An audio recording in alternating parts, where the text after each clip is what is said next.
My ladies, I have 9 questions which I'll tackle very first. What I have done is I have classified it into topics because they were across the board. The first is the relevance of rejected votes in the counts of the election. This is a matter that we have asked the court both in 2013 and 2017 to relook. We wish to resubmit as we resubmitted the 2 times, and to say that it is still our position that people who come out to vote, whether their vote is counted or not, are coming out to make a stand on the issue, and whether either due to technicality or other reason their vote is not counted, they must be not treated as those who stayed at home. They are people who came to express an opinion on how they want to be led, but for various reasons their vote was not counted. But the fact that they appeared should be taken into account, so that you would consider their votes whether they are rejected, and even if they are called stray ballots, should also be considered in that sum. The second question was regarding the scientific whether there are any scientific studies regarding the nexus of elections in a postponement. We have seen, unfortunately, we could not tender any further documents of this, but there are very many theories in political science, one of which we came across with the contagion theory, that elections affect each other. People come out to vote for various reasons, and especially when you're dealing with elections of a national level and a devolved level, there are very many considerations that would make somebody want to come to make a decision on a devolved government or a national government and not necessarily care about the other. But one of the things that we also must consider in Kenya's political culture is that in Kenya we do have 6-piece kind of campaigns, and that people come out to campaign together as teams, trying to win across the board on all the seats. And that when you disenfranchise one, when you stop one election, that means you demobilize part of the political infrastructure that is laid out for that. And lastly, on this point, we want the court also to consider that, at least in respect of Mombasa, and our evidence has shown that there was an order from the Mombasa High Court that has stopped the printing of these ballots, and that was disobeyed. There was also a promise that had been made by the chairman that he will not print, and he went against that too. And lastly, that it was announced on the last minute in that night. The third issue was what elements of Section 80 of the Elections Act we consider necessary in the face of the fact that we are also impeached the process. Apart from the elements that are laid out themselves in Section 80, which is that upon a recount, the person should have been a winner, and that the person should be found not to have committed any electoral offense. In our submission, we wish to add that first, the test should be whether the petitioner is culpable for any of the wrongdoings that is complained of. Secondly, whether the petitioner benefited from any of the wrongdoings that are complained of. And thirdly, that after, whether it is a recount or a retally, the petitioner appears to have won the elections or has won the election. Those would be the tests that we would add to what is stated in Section 80. In respect of the question of image on the KIMS, the evidence that has been shown also even from the Commission is that the images are taken on a JPEG format, and the idea of the law of electronic transmission was that that image must appear as it is on the other end. The issue here is that there appears to be a place at which that format was changed. No reason has been given why that format was changed. so that it can go to any other format. But also to add that through one of the most popular applications today in Kenya is WhatsApp, and nobody changes. We get a lot of images as original as they are, as colored as they are, in the hundreds on an everyday basis. And I do not think there is any justification why an image taken on a JPEG, on a KIMS-kit, cannot appear in the same format throughout the electoral process. The other question was in respect of the evidence, whether the 4 commissioners participated and what that meant. I would ask the court to look at the annexures that are put as MWK3 in the affidavit of the second petitioner, Martha Karua. And in that flash disk, there are 2 incidences at the National Tallying Center. In one incident, Commissioner Justice Nyangaya comes out to read the results of Kiambu Town constituency. After he reads the results, it turns out that the result he has read has overstated the votes of William Ruto by 10,000, and also that he has gone past 100% of the votes cast, and he is forced to have to come to reread the results. That shows the commissioner had not known what he was reading. The other video is that also of Juniera Cherele. Again, she's given results to read of Juja constituency with the same results, inflated votes for the respondent, and a more than 100% voter turnout. And again, the results have to be reread. That would leave it to the commissioners themselves to explain. The other issue is about the constitutionality of Regulation 87. Now, first, our position is that a regulation or any act that is unconstitutional does not need the order of the court to be nullified. It is already nullified by Article 2. And at any time, it remains a nullity ab initio. The second issue to consider is the duty of every person, not just the court, to defend the Constitution as required by Article 3. And the fact that this chairman, the chairman of the IEBC, is a person who has qualifications similar to be the Supreme Court judge. So it is him who has betrayed the Constitution. It is him who has seen a regulation which is so clearly unconstitutional, has refused to defend the Constitution, and instead feigned ignorance and purported to use an unconstitutional provision to exercise power. So on that basis, every action that is done on the basis of that regulation is itself unconstitutional. The other question was regarding why the 4 commissioners did not raise issues to the end.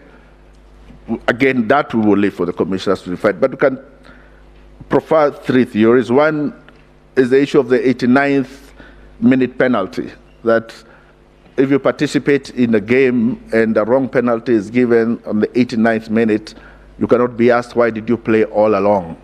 Sometimes it is the 89th minute penalty that shows the unfairness of the provision. It could be the last straw that broke the camel's back, or it could be a road to Damascus moment. In whichever fashion we look at it, it is an issue that is understandable. The other question is in regarding for if there were to be ordered an repeat election, who would conduct it? Would go back to Article 250, Sub-Article 10, because the Constitution provides for positions of vice chairpersons of all commissions. But Article 250 does not lay out any roles that they're supposed to be undertaken by those vice chairpersons. Our position is that that provision is not empty, and it is meant to provide for succession plans in commissions in places where an emergency or situations such as this, where such a succession is necessary. But the second issue would also be that the court itself, its inherent powers, has the power to ensure that its orders are fully obeyed and fully executed. And in such a situation, the court would treat its order as an order that has to be executed and would have the inherent powers to make all such other orders that are necessary to ensure that those orders are executed in full. Before I go to my last issue, I want to comment on something that was said about no agents. And one of the issues this court was told is that it appears there's a jurisprudence that is being built that where an agent does not appear from the other side, then the opposing side has a right to steal or a right to commit fraud, or somehow excuses the IEBC from any duties because there was no agent. And in fact, one of the advocates likened, said that you must have agents in every place, and even likened to agents. I said they should be like your wife. I believe that is what was said. Apart from the fact that that statement is very sexist and insulting, not just to women, but even to constitutionalism. Their courts must restate the duty of IEBC to protect the vote at all times in every place, and that it cannot pass the buck to parties when wrongs happen, and also must put the obligation on every contestant in an election that if you meet a place where there is no agent, it does not give you a right to steal the election in that place. The last issue, and I follow this up with what my learned friend Maha did, I want to show the courts a Form 34A from a place called Camargo Primary School, and it is in Moranga, in Kangema constituency, in a ward called Murogo, in stream 2 of 2.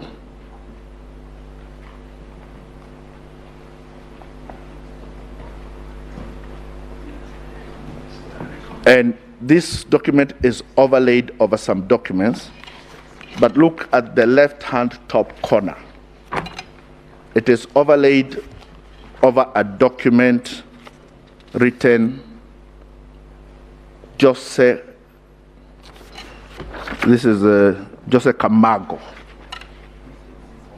Jose Camargo is one of the Venezuelans that was arrested at the airport with charges of coming to interfere with the elections. He is one of the people that the last Mahat has said did not have access to the RTS. This form is in the official portal of IEBC. The question would be, was this document photographed by a presiding officer at Camargo Primary School, sometimes possibly at 8 o'clock in the night?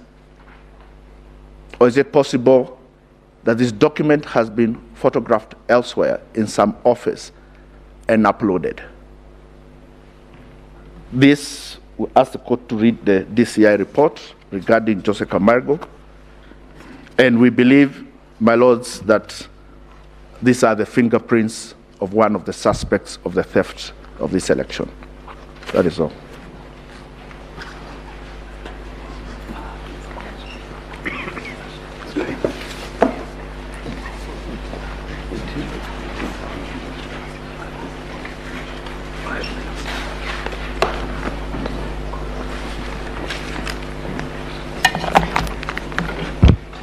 Good morning, my ladies and my lords. I will pick up from where my learned colleague and senior Mr. Paul Mwangi has just left off. The court had asked that we demonstrate with examples in real time how the Form 34A was interfered with or could be interfered with. And I will do so showing you or using the IEBC's Forms itself, straight from the IEBC, from the IEBC portal. My lords and my ladies, I will walk you back through the form that we have just showed you. I see that the court has laptops, which means you're tech savvy, and you can access the IBC portal asked that we do. I'm asking that we go to the forms portal in the IBC. We are projecting it up so that it's not said, because we have been accused of cooking things, forging things. We've been called many names.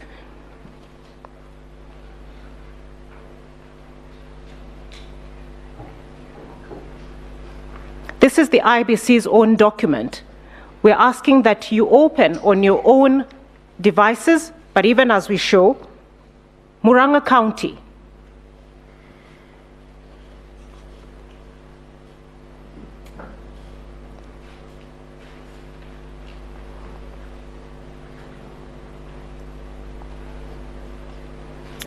Kangema,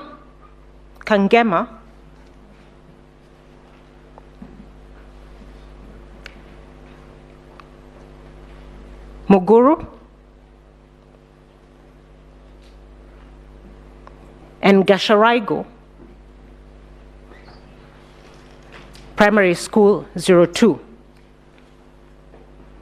This is live.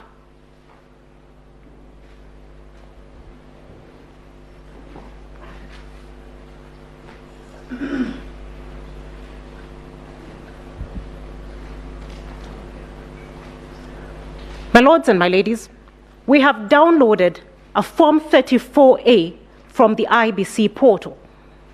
And I'd like the court to just scrutinize this form before we go to other details. From where I am, the stamp. The stamp.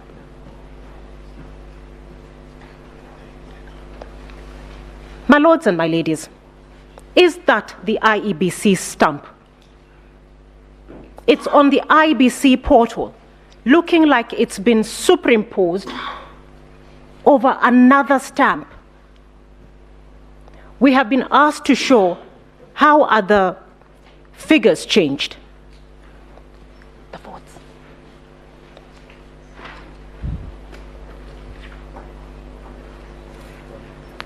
Now, my lords and my ladies,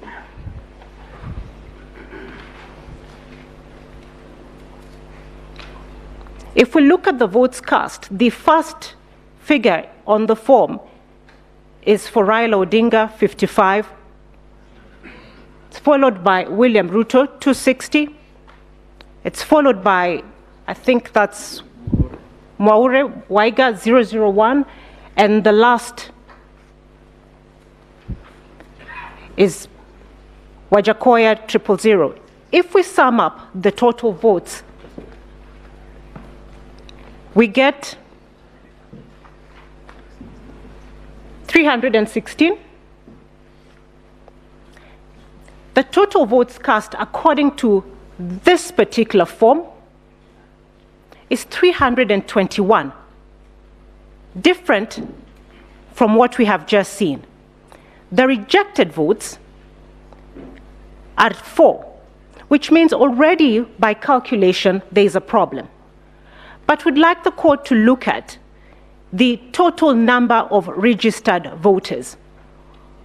A close scrutiny of the form shows that the number was probably 455, and the 5 is actually similar to the figures written in the votes cast. But somebody or somehow that figure has been changed to make it look like 488. It is obvious to the naked eye when you look at that form. Now, when we go to now the bombshell itself, the top left-hand corner of the form,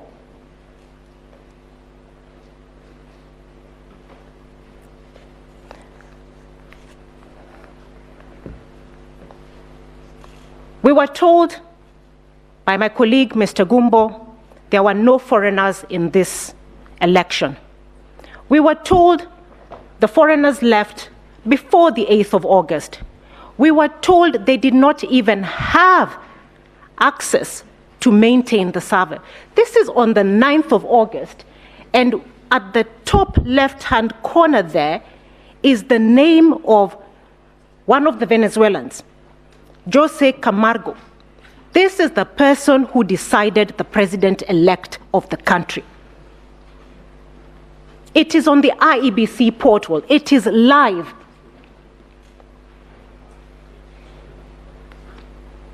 How did that come there? What are you doing?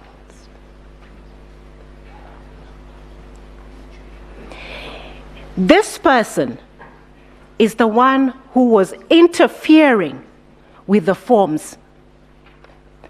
We are able to demonstrate, at least a crumb was left. By God's grace, we found something.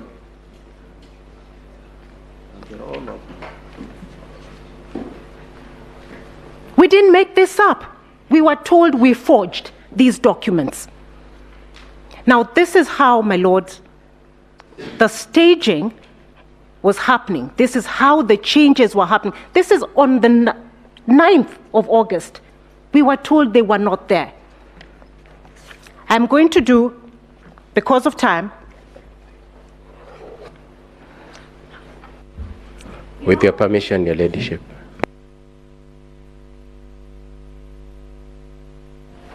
I beg your pardon.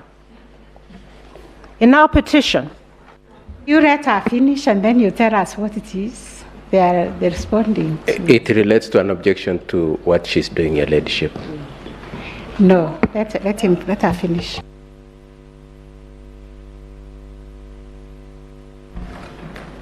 And it's not the IEC.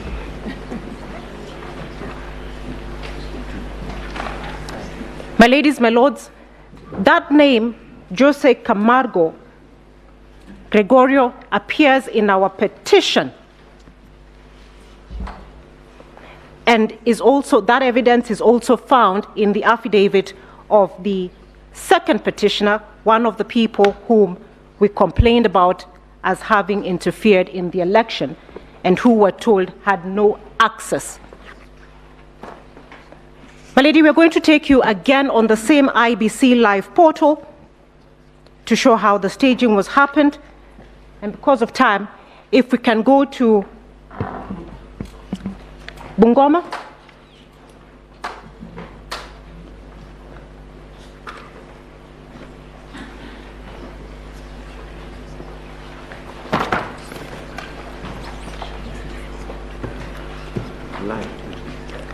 We want to do it live, and we're doing it live on the IBC portal.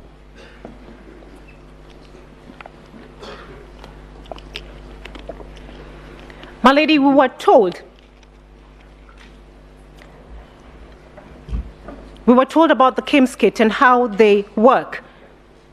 The serialization of the numbers. We have been told that each of the 42,201 KIMS kits that were used in the election had their own unique KIMS kit ID and serial numbers. Bungoma County, Mount Elgon, Chesikaki, and Songoyo.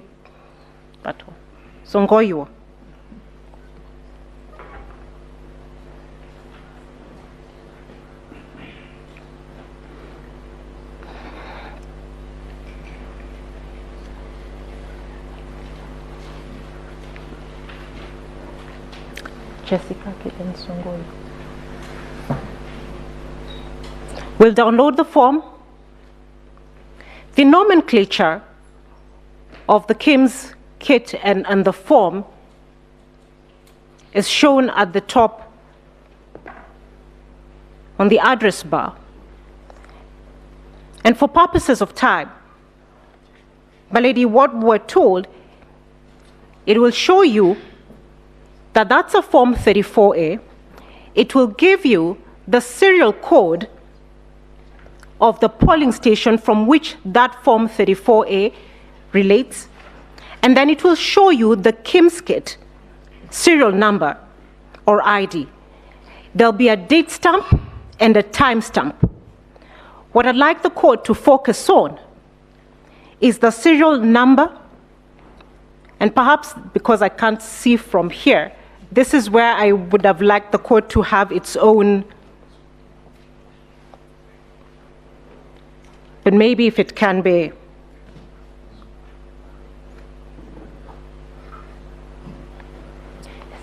Do you have a roving mic?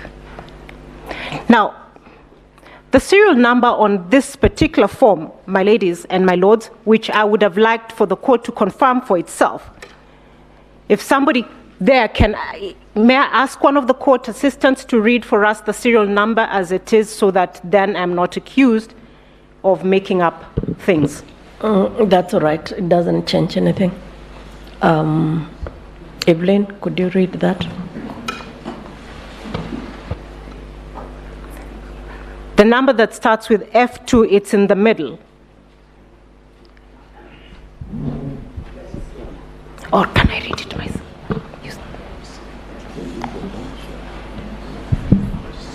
I can't see it. The one on top. Yes. PR06. No. The Oh, one. sorry. F2. My ladies and my lords, what would require is that you note down that number. We will compare it with another later. It reads F23045-0M00204-133. The time, please. It's right next on the date.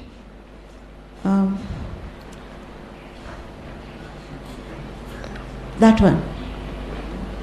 The time is The date on which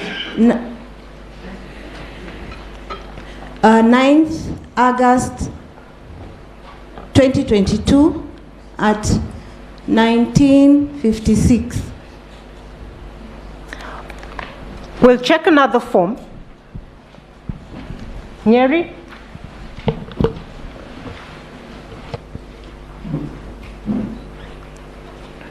Nyeri Town?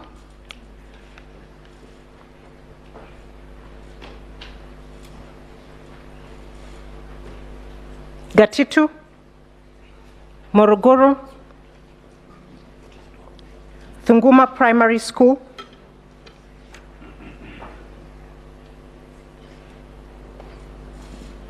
Stream 3.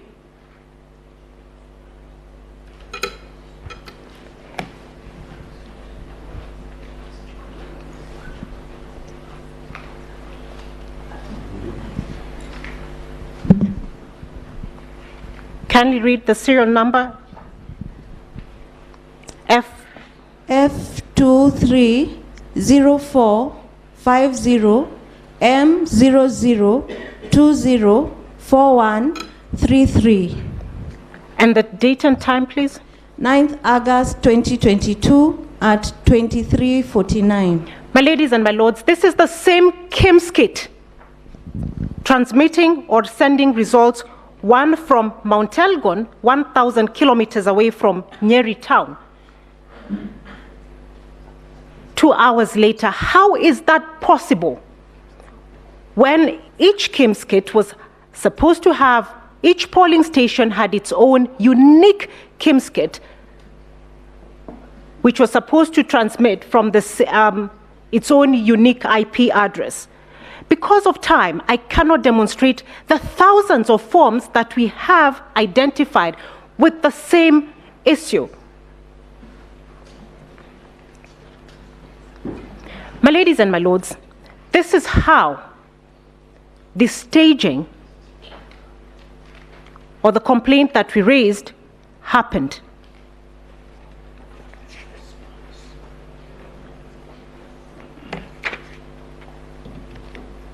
We did not give this court a fiction. what we gave the court happened. Now, staging, and as we have shown, the 11,000 polling stations that we had complained were staged were transmitted all from one IP address. Every KIMS kit was required to have its own unique IP address.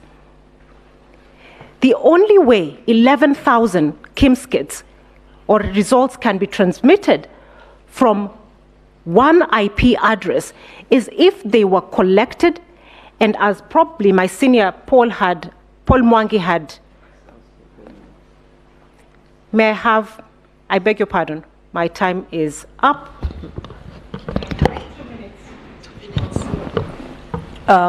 Yes, 2 minutes. Yes.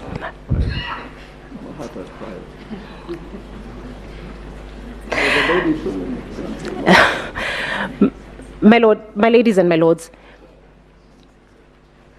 the manner in which the election was stolen, the reason why staging was necessary was forms were intercepted like this.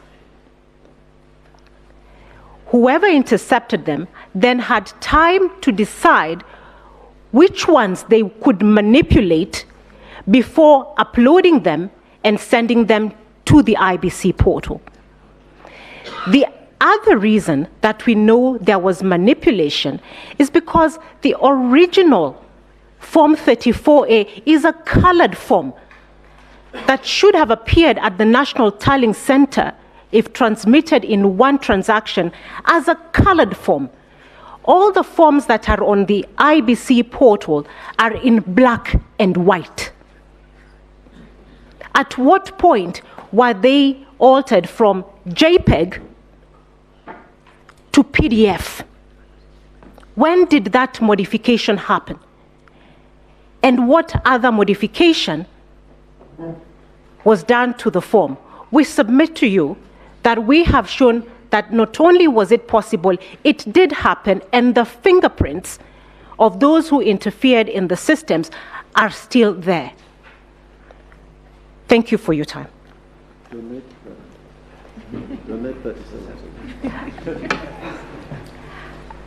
I don't know whether to be that generous. I donate the 29 seconds to the court. Thank you very much. At the insistence of my seniors.